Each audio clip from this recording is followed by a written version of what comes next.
பாட்டாளி மக்கள் கட்சியின் இளைஞரணி தலைவரும் தருமபுரி நாடாளுமன்ற உறுப்பினருமான அன்புமணி ராமதாஸ், பாமக நிறுவனர் மருத்துவர் ராமதாஸ் இருவரும் இன்று தேமுதிக தலைவர் விஜயகாந்தை அவரது இல்லத்தில் சந்தித்து அவரை நலம் விசாரித்தனர். இந்த வரக்கூடிய நாடாளுமன்ற தேர்தலில் பாட்டாளி மக்கள் கட்சி, தேமுதிக, அதிமுக, பாரதிய ஜனதா கூட்டணியில் பாட்டாளி மக்கள் கட்சி இடம்பெற்றுள்ளது.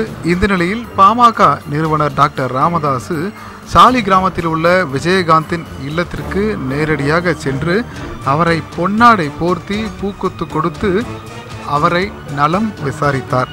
தேமுதிக போட்டியிடும் தொகுதிகளிலும் பிரச்சாரம் செய்வோம் என்றும் தெரிவித்துள்ளார். வட மாவட்டங்களில் பெரும்பான்மையாக பரவி இருக்கும் பாமக, தேமுதிக இந்த இரு கட்சியின் தலைவர்கள் ஒன்றோடு ஒருவர் சந்தித்து கொண்டது பாமக, தேமுதிக கட்சியினரிடையே மிக பெரிய வரவேற்பையும் மகிழ்ச்சியும் ஏற்படுத்தி உள்ளது.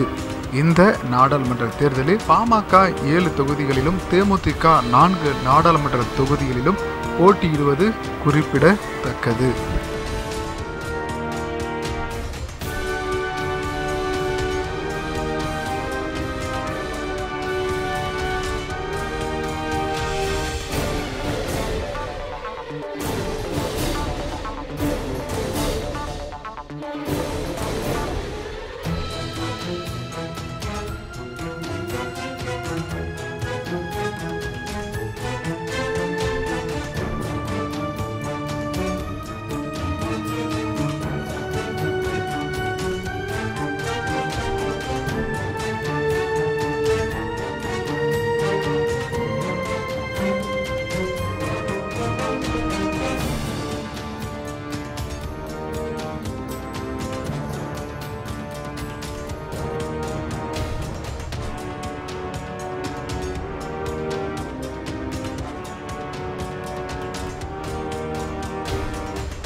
விசாரிப்பதற்காக